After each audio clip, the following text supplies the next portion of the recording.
수 있는데 그 원리가 품고 있는 엄청난 뭐랄까 시사하는 거? 네, 그리고 그걸 이제 수학적으로 증명을 한다는 것이 굉장히 어렵습니다. 물론 이론 자체도 그거를 사고에 낸 것도 굉장히 놀랍고, 그리고 이미 잘 정리가 되어 있어도 그거를 이제 현대인의 머리로, 그러니까 우리의 상식 수준에서는 이해하기가 굉장히 어려운 것 같아요. 그것에 대해서 우리가 오늘 또 계속 살펴보도록 하겠습니다. 자, 바로 제가 개인적으로 이 대학물리의 뭐 하이라이트까지는 아닐 수 있는데 어차피 대학물리 2는 이제 전자기학에 굉장히 치중되어 있죠. 그래서 여러분들 대부분 이제 전기전자공학과라든가 뭐 기계라든가 컴공 이런 데서 전자기학이 필요하기 때문에 대학물리 2를 듣고 있을 거예요. 하지만 이 정말 대학물리에서 너무 놀라운, 네, 정말 제가 이 교재를 읽으면서도 읽으면 읽을 때마다 너무 새롭고 놀라운 이론은 바로 이 상대성 이론이라고 생각을 합니다. 그리고 이 상대성 이론은 비단 물리 현상만이 아니라 우리가 살아가는 이 삶 속에도 녹아 있는 것 같아요. 자, 하나씩 볼게요. 우리가 지난 시간에 좀 얘기를 했어요. 일명 아인슈타인 이전에는 이 갈릴레이의 상대성 원리가 있었죠. 네. 고전역학에서 일명 얘기를 하는 상대성의 법칙이 돼요. 우리가 예를 들어서 이렇게 자동차를 타면서 움직이는 사람이 있어요. 자, 이 사람이 자동차에서 공을 던졌어요. 그리고 그 속도에 잘 맞춰서 이제 자동차가 움직이고 있는 거죠. 그러면은 이 자동차에 타고 있는 사람이 볼 때는 공의 경로는 수직으로 쭉 올라갔다가 내려오는 이 영직선상의 운동을 해요. 반면에 자동차 밖에 있는 지표면에 가만히 서 있는 관측자가 볼 때는 이 공은 이 차로 함께 이렇게 가고 있는 거죠. 그렇죠? 앞으로 X축으로 나아가면서 또 위로 Y축으로도 올라갔다 내려오는 일명 우리가 앞에서 배웠던 포물선 운동을 하고 있습니다. 그래서 어떤 관측자가 보냐에 따라서 똑같은 공의 운동이 다르게 묘사될 수 있는 거죠. 여기서 이제 상대성 원리가 나오게 되었습니다. 어떤 사건 P가 발생을 했어요. 근데 이것을 가만히 있는, 움직이지 않는 관측들에서 봤을 때랑 어떤 일정한 속력을 가지고 움직이고 있는, 특히 이 경우에는 X축으로 움직이고 있는 관측틀에서 봤을 때랑 다르게, 다른 경로로 보일 수 있는 거죠. 일단 Y랑 G축은 같겠죠. Y랑 G축으로는 이 관측틀이 움직이지 않고 있기 때문에. 하지만 X축에서 봤을 때 이 S'이라고 하는 관측틀은 지금 속도 V를 가지고 시간 t 동안에 움직이고 있어요. 그래서 어떤 시간 t가 지난 후에 이 사건이 발생했다. 그럼 이 사건은 S라고 하는 정지에 되어 있는 관측틀에서 봤을 때는 이 X, Y, 그리고 Z, 3차원으로, 그리고 시간은 T 때 발생을 했다고 우리가 얘기를 하겠죠. 하지만 X축으로 속도 V를 가지고 움직이는 사람이 관측했을 때는 X좌표는 X'이죠. 네, X', Y', G', 그리고 T', 의 시간에 발생을 했다고 얘기를 할 거예요.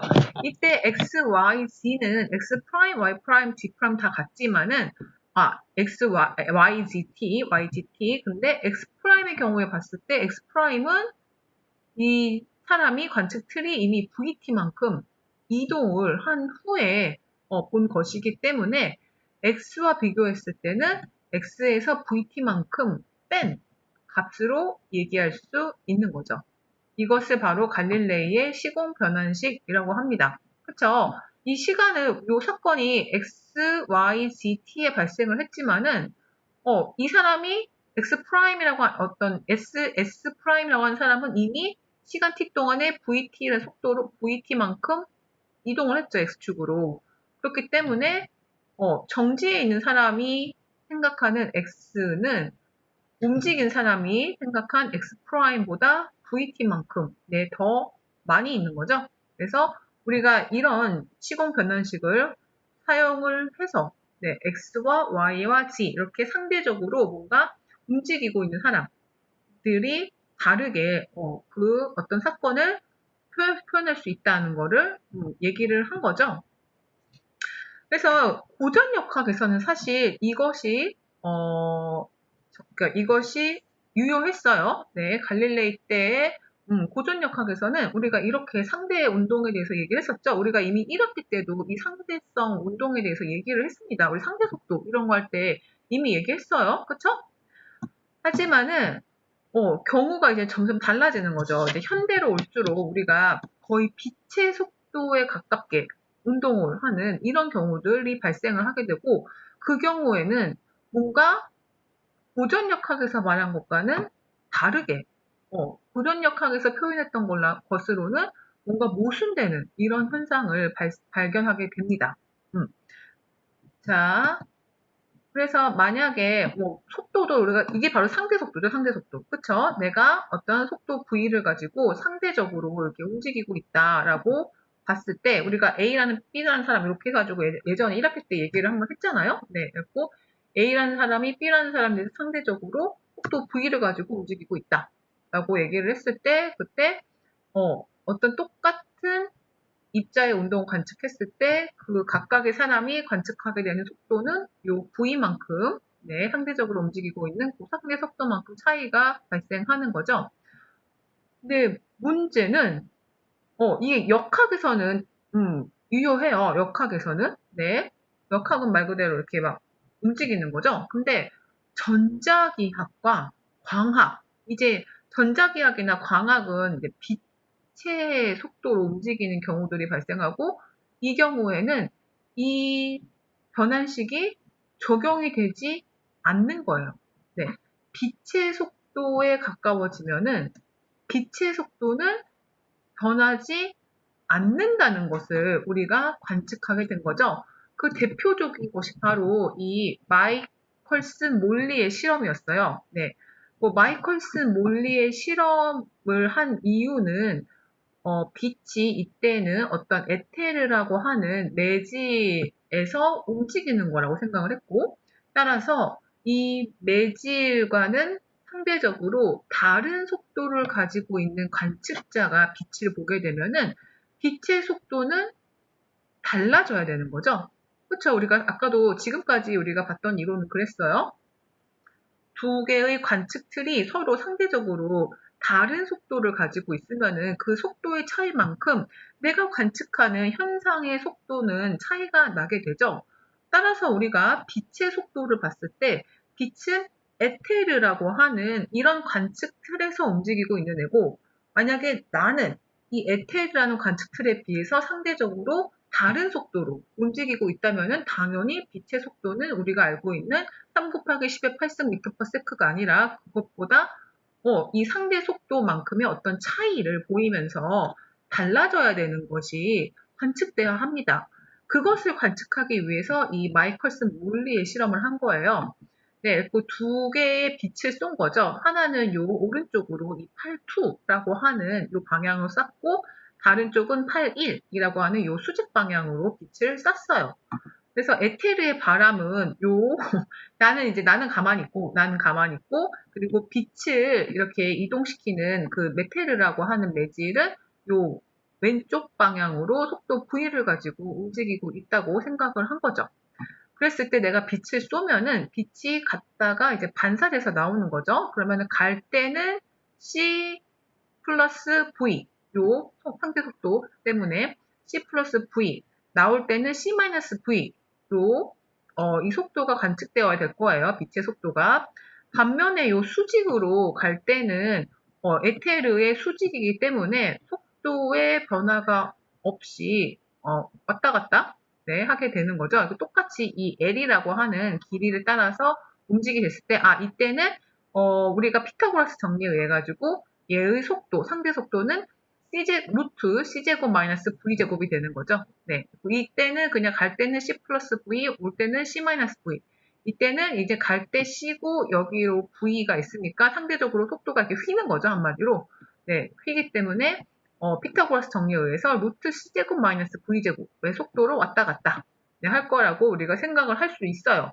즉, 이 말은 즉슨 내가 빛을 똑같이 쏘았을 때 동시에 얘가 반사돼서 나오는, 네, 반사돼서 나오는 그때에 여기 다시 도달하는, 다시 갔다가 반사돼서 다시 M0에 도달하는 시간이랑 이쪽 1번으로 쏘았을 때 갔다가 반사돼서 돌아오는 시간이 달라진다는 거죠. 네. 따라서 이 두 개의 빛이 다시 만나게 되었을 때는 간섭 현상이 보여됩니다. 우리가 그 전에도 빛이 동시에 이렇게 쌌다가, 그쵸? 이 뒤에서 우리가 광학에서 더 자세하게 얘기를 하겠지만은 쌌다가 뭔가 속도가 달라져가지고 다시 돌아오고 속도 차이가 있어서 시간차, 네, 시간차가 발생해가지고 돌아오게 되면은 그 시간차만큼 간섭이 생겨요. 네, 그러면서 우리는 간섭 무늬를 볼 수가 있어야 돼요. 파장에 이 차이가 생기기 때문에. 근데 이 실험의 결과 문제는 간섭 무늬를 관측할 수 없었다는 거야. 네. 우리가 관측해야 되는 그 어떤 간섭 무늬, 어떤 그 차이의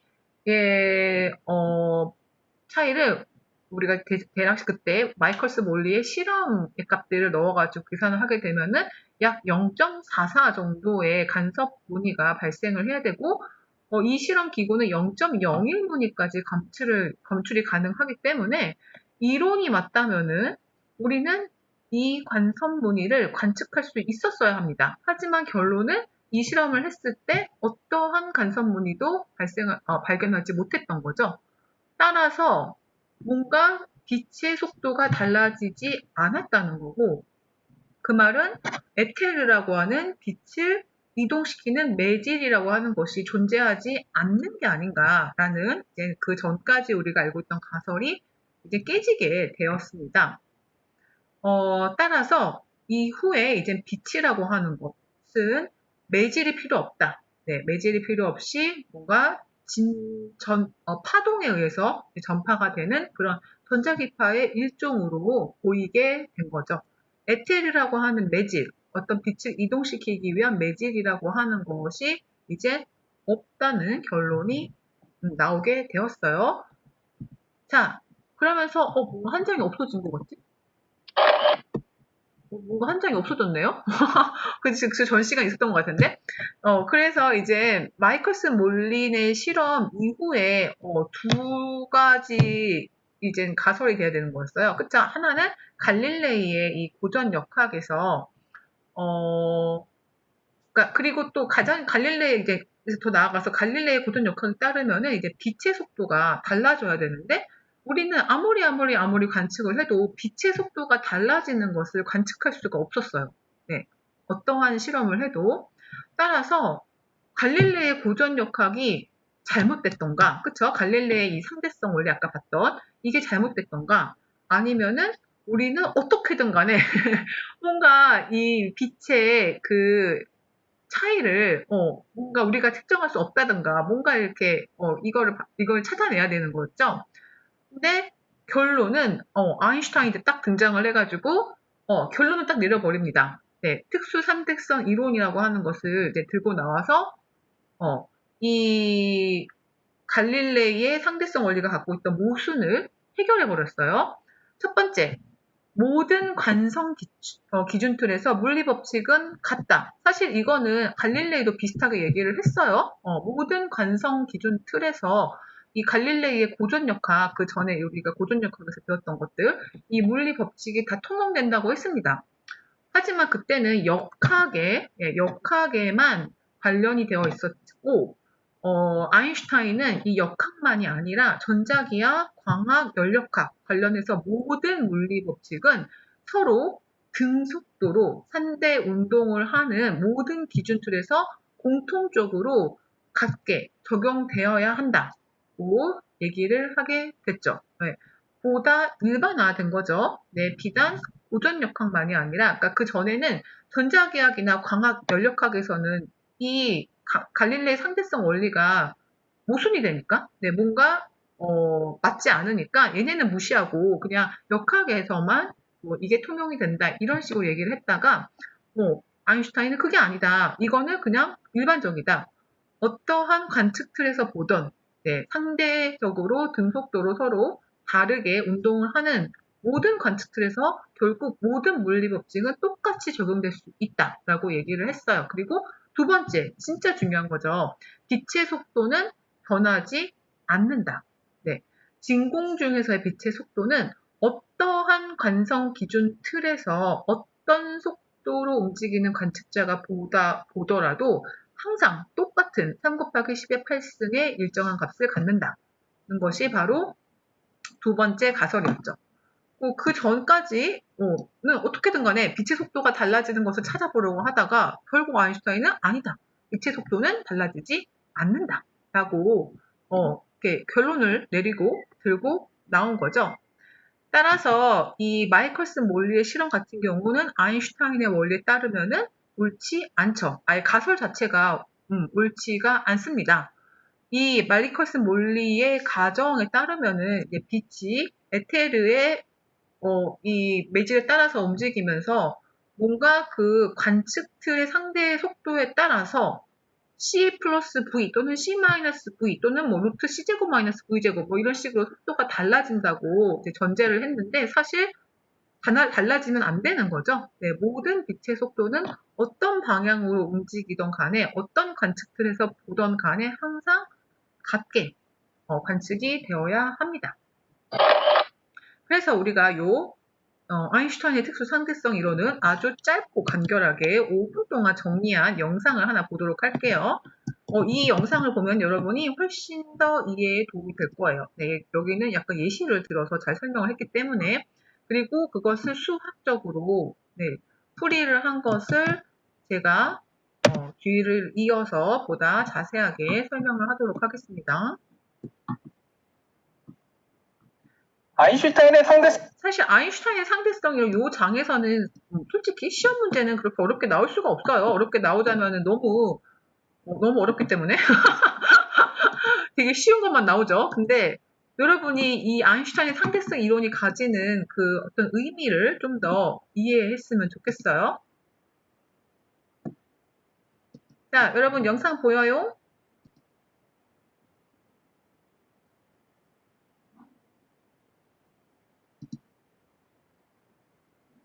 왜 대답이 없어? 상대성 이론 한 번쯤 들어는 봤지만 정확히 알지는 못하실 겁니다. 오늘은 이 아이고야. 그래서 우리 상대성 이론에 대한 영상을 재밌게 하나 볼게요. 는 못하실 겁니다. 오늘은 이 상대성 이론에 관해 누구나 이해하기 쉽게 아주 쉽게 알려드리겠습니다. 아인슈타인의 상대성 이론은 크게 두 가지로 나뉩니다. 특수 상대성 이론과 일반 상대성 이론으로 말이죠. 특수 상대성 이론이 먼저 등장했고 이후 이를 보완하기 위해 일반 상대성 이론이 등장한 것이죠. 쉽게 말하자면 특수 상대성 이론을 우리 실생활에 적용한 것이 바로 일반 상대성 이론입니다. 이번 시간에는 특수 상대성 이론에 대해 먼저 알아보겠습니다. 크게 두 가지로 나눠 특수 상대성 이론을 설명드리겠습니다. 공간과 시간으로 한번 나눠보겠습니다. 첫 번째로 공간의 개념부터 먼저 설명드리겠습니다. 특수 상대성 이론에 따르면 빛의 속도는 일정하고 빛보다 빠른 것은 없습니다. 이게 대체 무슨 말인지 어떤 의미를 가지고 있는지 한번 알아보겠습니다. 쉬운 설명을 위해 영화 분노의 질주를 예로 들어 설명드리겠습니다. 분노의 질주에서는 레이싱을 펼치는 두 자동차가 아주 빠른 스피드로 달리는 장면이 나옵니다. 두 차는 매우 빨리 달리고 있고 이들의 속도는 비슷합니다. 엄청 빠르게 달림에도 불구하고 두 운전자는 서로를 쳐다보고 대화도 나눕니다. 이는 우리가 당연하게 생각하지만 알고 보면 이해하기 어려운 장면입니다. 예를 들어 제가 가만히 길가에 서 있다고 해봅시다. 제 앞으로 시속 150km로 달리는 스포츠카가 쌩 하고 지나갑니다. 그럼 제가 그 운전자의 얼굴을 볼 수 있을까요? 더 나아가 그 운전자와 대화를 할 수 있을까요? 불가능합니다. 왜냐하면 1초 만에 그 차는 제 앞을 슝 하고 지나갈 것이기 때문입니다. 하지만 저 또한 차를 타고 시속 150km로 그 스포츠카 옆에서 나란히 달린다면 어떨까요? 저는 그 운전자를 볼 수도 있고 대화도 할 수 있습니다. 스포츠카 운전자가 150km로 달리고 저 또한 150km로 달리고 있기 때문에 우리 둘의 속도는 상대적으로 0km가 될 수 있는 것입니다. 이처럼 특수 상대성 이론에 따르면 시간과 공간은 속도에 따라 상대적입니다. 공간이 속도에 따라 상대적이기 때문에 가만히 서 있는 나는 스포츠카를 타는 운전자의 얼굴을 볼 수 없습니다. 하지만 제가 옆에서 그 차와 같은 속도로 나란히 달린다면 저는 그 운전자의 얼굴을 볼 수 있습니다. 공간은 절대적인 게 아니라 관찰자의 속도에 따라 상대적입니다. 공간적으로 가만히 서 있는 저의 속도는 시속 0km입니다. 이런 저에게 스포츠카의 속도는 시속 150km입니다. 하지만 공간적으로 차를 타고 시속 150km로 달리는 저에게는 스포츠카의 속도는 0km입니다. 여기서 한 단계 더 나아가 봅시다. 앞서 말씀드린 대로 핵심 내용은 빛의 속도는 일정하고 빛보다 빠른 것은 없다는 것입니다. 상대성 이론에 따르면 시간, 속도, 공간 등 모든 것은 상대적입니다. 하지만 그럼에도 불구하고 절대적으로 불변하는 한 가지가 있습니다. 그건 바로 빛의 속도입니다. 이게 무슨 말인지 한번 알아봅시다. 예를 들어 빛의 속도가 시속 150km라고 합시다. 그럼 제가 차를 타고 시속 150km로 달린다면 스포츠카 운전자의 얼굴을 볼 수 있듯이 빛을 볼 수 있어야 합니다. 하지만 앞서 말씀드렸듯이 빛의 속도는 상대적이지 않고 절대적으로 불변한 속도입니다. 따라서 제가 빛과 같은 속력으로 달린다 해도 저는 빛을 볼 수 없습니다. 같은 속력을 낸다 해도 빛은 상대적으로 속도가 0km로 변하지 않습니다. 시속 150km로 달리고 있는 저에게 빛은 여전히 시속 150km로 슝 하고 지나갑니다. 우리는 모든 것이 상대적인 공간에 살고 있습니다. 따라서 빛의 속도가 불변한다는 개념은 우리 생활 속에서 나타나기 어려운 현상입니다. 그로 인해 이 개념이 이해하기 어려울 수도 있겠지만 저렇게 받아들이셔야 합니다. 이해가 되지 않더라도 저게 사실이기 때문입니다. 모든 것은 상대적이지만 빛의 속도만은 절대적이고 변하지 않습니다. 그리고 그 빛보다 빠른 것은 없습니다. 이게 바로 상대성 이론의 핵심 내용입니다. 이제 시간 이야기로 한번 넘어가 봅시다. 특수 상대성 이론에 따르면 속도가 빠르면 시간이 느리게 흐릅니다. 이것도 쉽게 영화 혹성 탈출을 예를 들어 설명드리겠습니다. 혹성 탈출에서 주인공은 우주여행을 하다가 다시 지구로 돌아오게 되었습니다. 돌아온 지구는 시간이 한참 지나 원숭이들이 주인이 돼버린 행성이 되어버렸습니다. 우주선에서는 몇 년이라는 시간밖에 흐르지 않았지만 지구에서는 수많은 시간이 지나 아예 생태계가 바뀌어버렸습니다. 우주선의 속도가 엄청나게 빨랐기 때문에 우주선을 타고 있던 주인공의 시간은 느리게 흐른 것이죠. 이 또한 상대성 이론의 개념입니다. 상대성 이론에 따르면 공간뿐만 아니라 시간도 속도에 따라 상대적입니다. 예를 들어 제가 서울에서 출발해 부산까지 걸어간다고 가정해봅시다. 사람이 걷는 속도는 시속 5km 정도입니다. 이 속도로 부산까지 간다면 대략 20일이라는 시간이 소요됩니다. 하지만 KTX를 타고 간다면 어떨까요? KTX의 속도는 시속 300km입니다. 이 속도로는 서울에서 부산까지 3시간이 조금 덜 걸립니다. 같은 거리를 5km 속도로 걸어가면 20일이 걸리지만 300km 속도의 KTX를 타면 3시간이 걸리게 됩니다. 즉 KTX를 탄 사람은 걸어가는 사람에 비해 19일 21시간을 더 벌게 된 것이죠. 이처럼 속도에 따라 소요되는 시간은 상대적입니다. 속도가 빠르면 빠를수록 소요되는 시간은 적습니다. 이 말은 즉 속도가 빠를수록 시간이 느리게 간다는 말입니다. 우리는 지구에 있을 때 지구의 공전 속도에 맞춰 늙어가게 됩니다. 하지만 만약 우리가 지구의 공전 속도보다 훨씬 빠른 우주선을 타고 간다면 어떨까요? 그렇다면 지구에 있는 사람들과 우주선을 타고 있는 우리의 시간은 차이가 나게 될 것입니다. 속도에 따라 시간도 상대적으로 달라지기 때문입니다. 속도가 빠를수록 시간은 느리게 흐릅니다. 그렇기 때문에 우주선을 탄 혹성 탈출의 주인공의 시간과 지구에 있던 사람의 시간은 다르게 흐른 것이죠. 인생을 살아가며 한 번쯤 알아두면 좋은 지식들을 누구나 알기 쉽게 설명해드립니다. 마크의 지식서재. 네, 여러분 다음 시간에 더 재미있는 주제로 찾아뵙겠습니다. 감사합니다. 좀 이해가 되세요? 어때요? 아인슈타인의 특수 상대성 이론에 대해서 굉장히 재밌게 예시를 들어서 설명을 해줬어요. 그리고 저는 이것을 이제 어렵게 수식으로 설명을 하게 되겠죠. 네, 좀 이해가 되세요? 그러니까 정말 여러분은 아닐지 모르겠지만 정말 놀라운 것 같아요. 우리가 사실 일상생활을 살면서는 빛의 속도에 필적할 만큼 빠르게 이동을 하는 경우가 별로 없기 때문에 이거를 잘 이해하기 어렵기는 해요. 뭐 아까 물론 예를 들어서 잘 얘기를 했지만은 우리가 항상 상대적인 이 시공간에서 살고 있습니다. 우리는 절대적인 시공간에 살고 있지 않아요. 근데 이 개념을 깬 것부터가 아인슈타인의 놀라운 점이죠. 우리는 사실상 상대적인 시공간에 살고 있으면서도 절대적이라고 생각을 하죠. 내가 살고 있는 이 지구의 이 시간과 공간이 마치 절대적인 것처럼 생각을 합니다. 하지만 우리는 은연중에 알고 있어요. 모든 것은 상대적이라는 거. 그리고 이것을 굉장히 물리학적, 과학적, 수학적으로 얘기를 한 사람이 바로 아인슈타인이죠. 자, 볼게요. 뉴턴 역학, 옛날 고전 물리죠. 에서의 또 전제는 모든 관측자에게 시간은 똑같다는 거였어요. 근데 우리는 시간이 달라진다고는 생각을 해본 적이 지금도 사실 별로 없죠. 나의 시간과 너의 시간이 똑같이 어떻게 나의 시간과 너의 시간이 다를 수가 있겠다고 우리는 감히 생각하지 않는 것 같아요. 그렇죠? 우리가 만약에 4시에 만나자. 아까 오늘 같이 우리 수업 시간 2시인가? 네, 2시, 2시 이렇게 하면은 나도 2시고 너도 2시지. 나의 2시가 너에겐 3시고 뭐 이런 거는 우리가 생각해 본 적이 별로 없잖아요. 근데 시간이 달라진다는 거죠. 네, 나의 시간과 너의 시간은 다르다는 거예요. 저는 이것부터가 놀라운 것 같아요. 자, 그래서 만약에 우리가 A와 B 이런 어떤 기차, 뭐 기차 같은 게 있고 여기 A와 B에서 동시에 빛이 쏘여져요. 네, 동시에 빛이 쏘여집니다. 그러면은 이 밖에 있는 사람, 네, O라고 하는 이 밖에 있는 사람은 동시에 A와 B에서 빛이 이렇게 번쩍하는 걸 볼 거예요. 네, 동시에 빛이 번쩍한 거죠. 이 밖에서 볼 때는.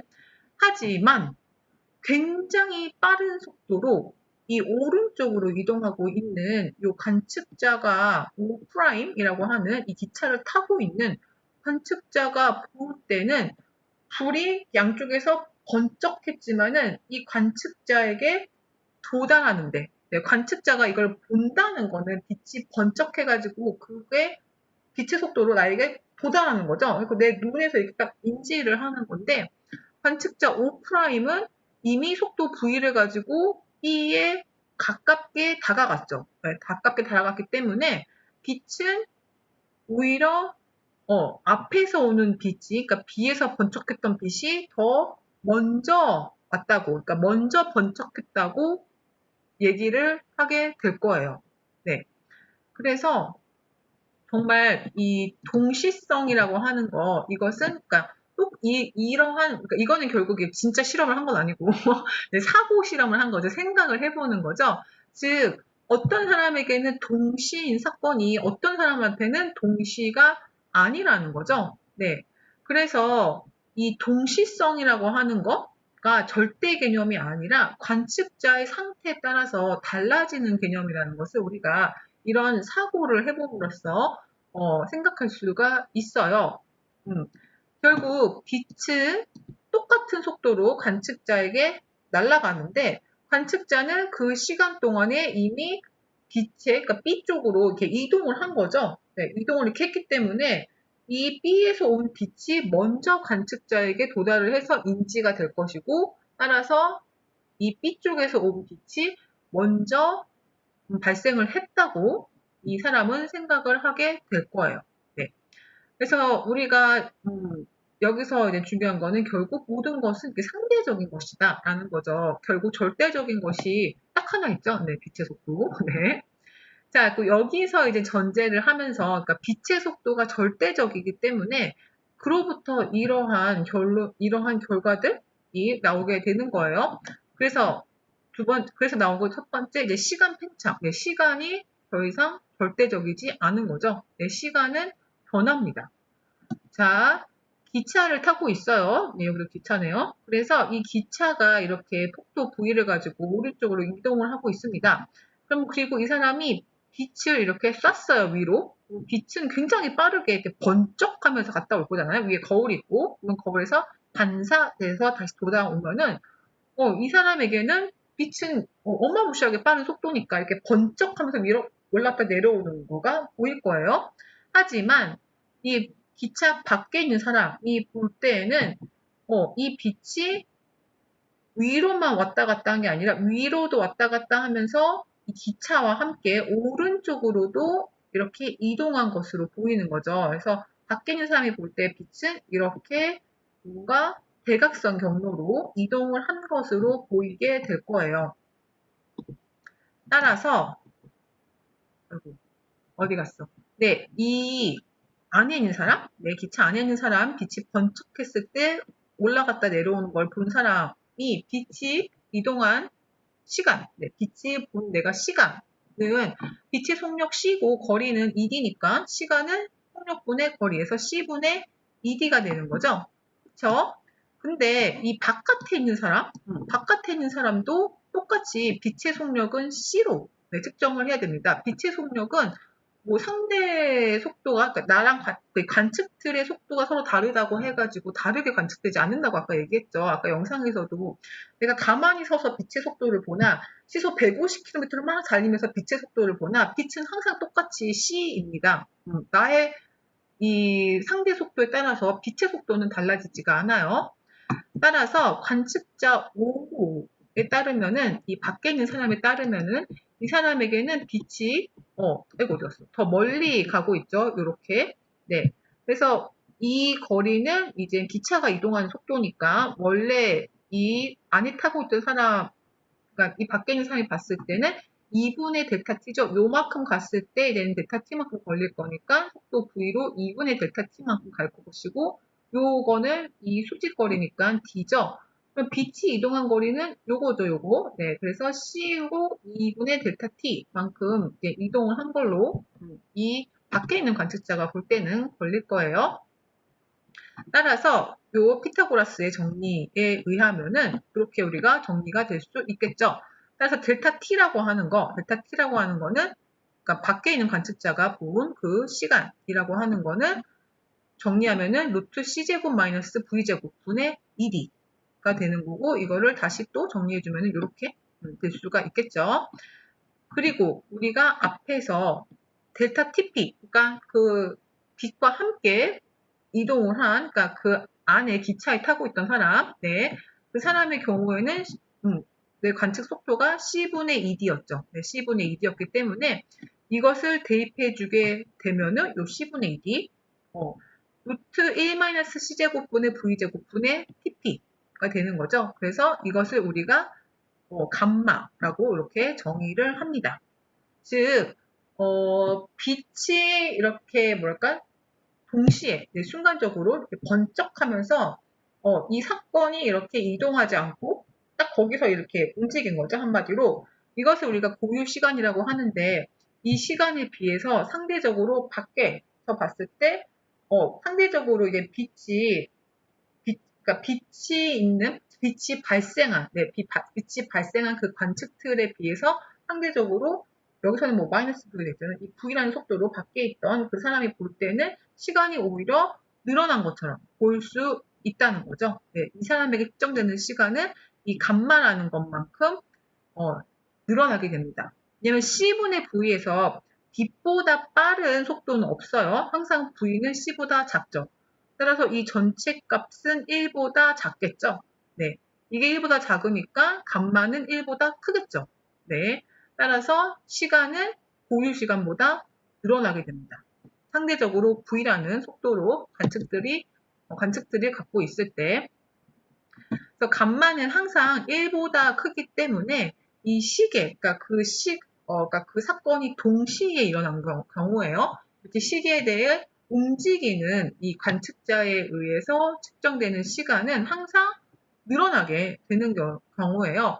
우리는 사실 일상생활에서는 이렇게 뭐 빛의 속도로 막뭐 움직이거나 이렇게 이런 것들을 별로 속력이 되게 느리기 때문에 이렇게 실질적으로 이런 시간이 팽창한다는 것을 느낀 적이 없겠죠. 물론 이렇게 주말은 빨리 가고 수업 시간은 늦게 가고 막 이런 것들은 좀 간접적으로 느끼기는 하지만 뭐 자연에서 이렇게 뮤온이 생성돼가지고 붕괴될 때 이런 것을 관측한다고 해요. 뭐 우리가 뮤온을 관측할 일도 없겠지만은 그래서 뮤온은 이 우주 복사선 그러니까 우주 복사선, 밖에서 날아오는 그 복사선이 이 대기 중에 공기, 그 원자들과 충돌을 해가지고 발생하는 미립자죠.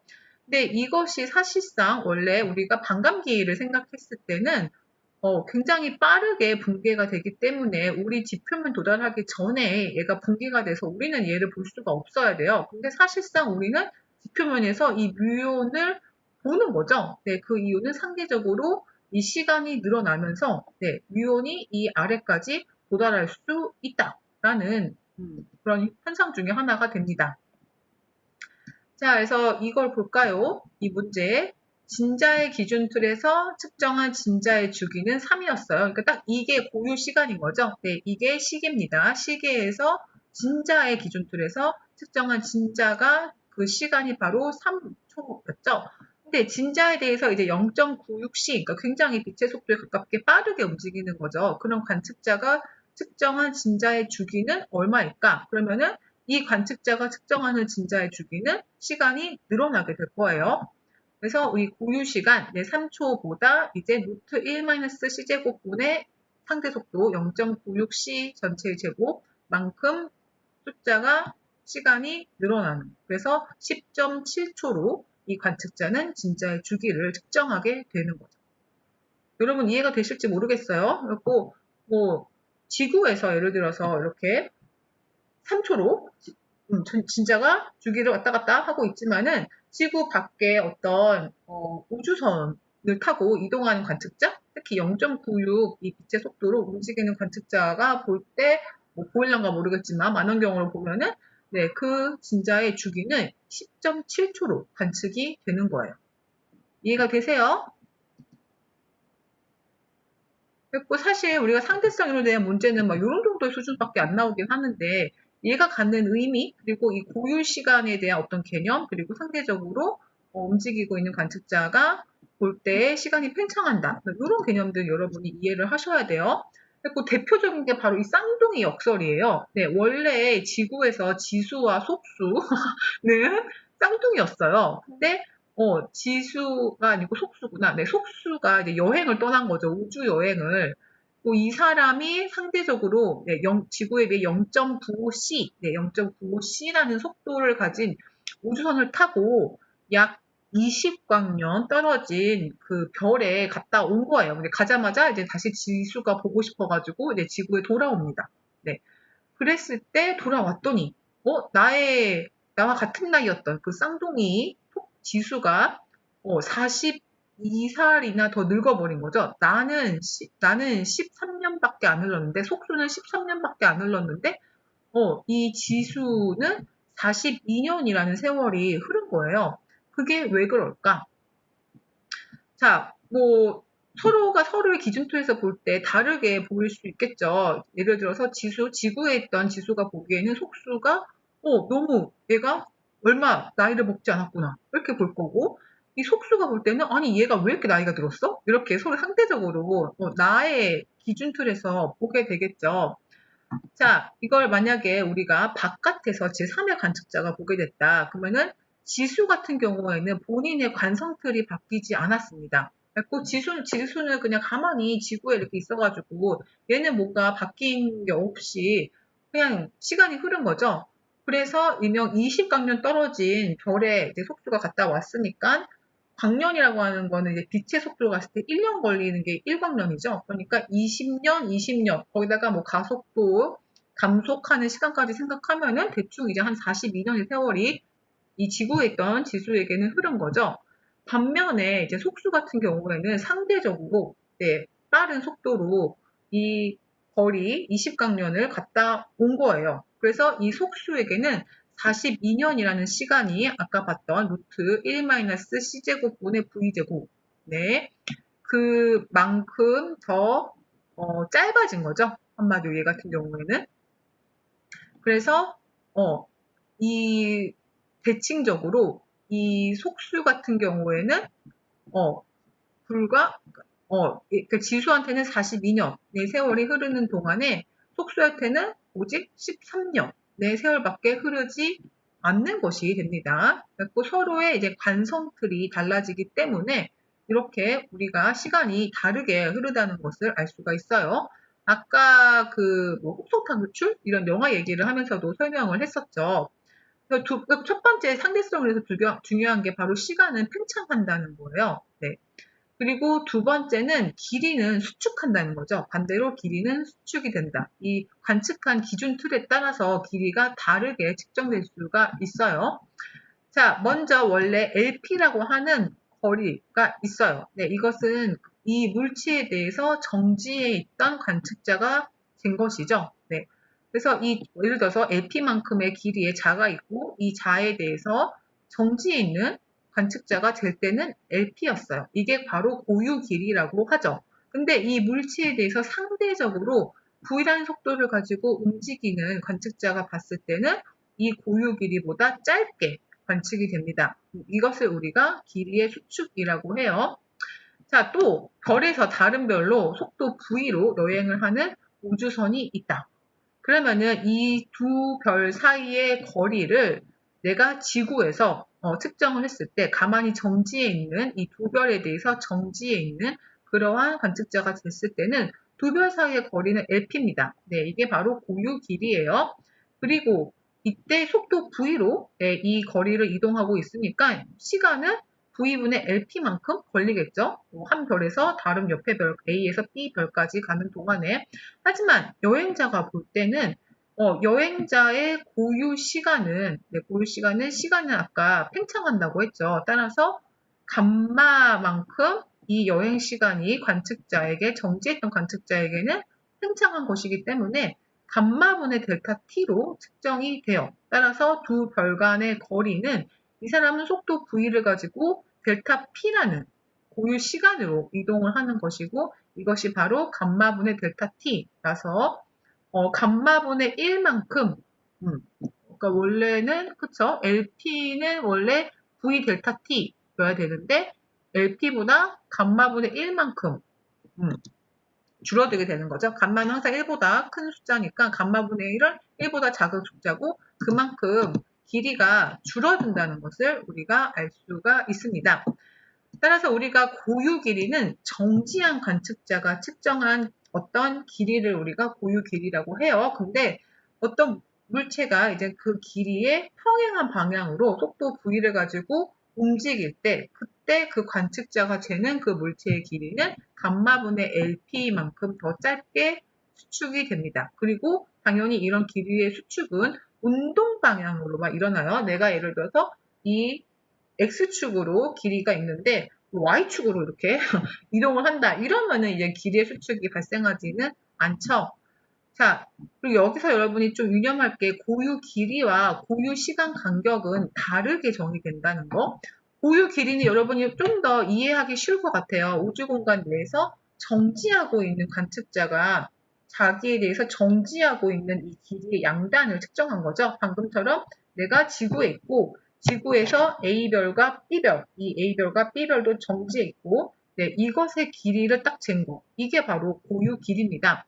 반면에 고유 시간 간격이라고 하는 것은 공간 내에 같은 위치에서 두 사건을 관측하게 되는 관측자가 측정하는 시간이에요.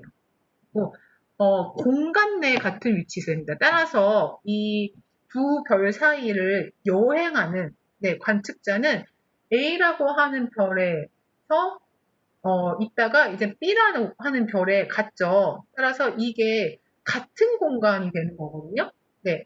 이 공간에서 내가 존재하고 있던 이 공간에 원래 A라고 하는 별에서 이렇게 존재를 하고 있다가 이동을 해서 이제 B라고 하는 별까지 갔죠. 그래서 나의 이 공간, A라는 공간, B라는 공간, 그 공간에서, 같은 공간에서 측정을 한 거기 때문에 이 시간이 고유 시간이에요. 그러니까 반대로 상대적으로 생각하면은 나는 우주선에 가만히 있고 별이 이렇게 A라는 별이 왔다가 그 다음에 B라는 별이 이렇게 온 거예요. 네. 그래서 나의 공간은 일정하게 유지가 되고 있고 그리고 A라는 B 별이 내 머리 위에 왔다가 그 다음에 B라는 별이 올 때까지 걸리는 시간 그게 바로 고유 시간입니다. 네. 공간이 변하지 않고 공간 내에 같은 위치에서 이 시간만 흘러서 내가 사건을 측정한 거. 그게 바로 고유 시간입니다. 이해가 되세요? 근데 반면에 바깥에 있는 관측자 같은 경우에는 같은 공간이 아니죠. A라는 별이 이쪽에 있고 B라는 별이 저쪽에 있고 나는 그냥 계속 이쪽에 있으니까 이게 같은 공간이 아니에요. 그래서 이때 이 사람이 측정하는 시간은 고유 시간이 아닙니다. 네, 요 차이를 여러분이 이해를 하셔야 돼요. 네, 여기까지만 짧게 설명을 할게요. 그 시공 그래프. 그래서 우리가 이제 시간과 공간을 하나의 그래프에 표시를 한 거죠. 일반적으로 이것을 상상하기가 좀 힘들 수는 있어요. 그래서 X축은 시간, 그리고 X축은 공간, 그리고 Y축을 시간으로 보는 거죠. 그랬을 때 지수 같은 지구에 있던 애 같은 경우에는 공간은 변하지 않았습니다. 얘는 X 그냥 딱 정지했었죠. 가만히 자기 곳에. 그리고 시간만 이렇게 쭉 흘렀죠. 반면에 속수 같은 경우에는 공간도 이동을 했죠. 그쵸? 바깥 저쪽 20광년 떨어져 있는 별까지 갔다가 다시 이렇게 돌아온 거죠. 그래서 두 사람의 시간은 다릅니다. 네, 두 사람의 시간은 다르게 돼요. 속수가 더 시간이 늘어났죠. 네. 그리고 빛의 세계선을 그었을 때는 이렇게 우리가 빛이 이동하면서 이렇게 그리고 빛의 시계선은 45도의 각도를 이루고 있고 어떠한 시간도 어떠한 물체도 이 빛의 속도보다 빠를 수는 없어요. 그래서 이 각을 넘어가는 선은 존재할 수가 없는 거죠. 오로지 이 45도와 135도 이 사이에서만 우리의 사건은 가능해요. 네. 그래서 우리가 이걸 원뿔 원뿔, 빛의 원뿔이라고 하는데, 이 원뿔을 넘어가는, 네, 이걸 3차원을 생각했을 때, 그래서 이 원뿔을 넘어가는 사건은 발생할 수가 없는 거죠. 네, 빛의 속도보다 빠르게 움직이는 것은 없기 때문에. 자, 그래서 여기까지 우리 얘기를 하고, 그 다음에 이제 도플러 효과나 이런 거는 다음 시간에 이어서 얘기를 해볼게요. 자, 여러분, 상대성 이론 좀 이해하기, 그러니까 개념이 이해하기 어려울 수는 있겠지만은, 뭐, 문제 자체는 그렇게 많이 어렵게 나오지는 보통은 않습니다. 여러분이 그 마지막 뭐 수식들과 그리고, 그 고유 시간과 고유 길이라고 하는 것에 개념만 잘 이해하고 계시면은, 네, 괜찮을 것 같아요. 저는 개인적으로 특수 상대성 이론보다 일반 상대성 이론이 정말 정말 정말 혁신적인 생각이라고 생각을 하는데, 우리가 일반 상대성 이론은 딱히 수업 시간 다루지는 않아요. 하지만 제가 나중에 영상 하나를 좀 보여드리도록 하겠습니다. 자, 오늘 모두 수고했어요. 내일까지 우리 연습 문제 풀이 제출하는 거 늦지 않도록 해주세요. 우리는 주말 보내고 다음 주에 만나도록 하겠습니다.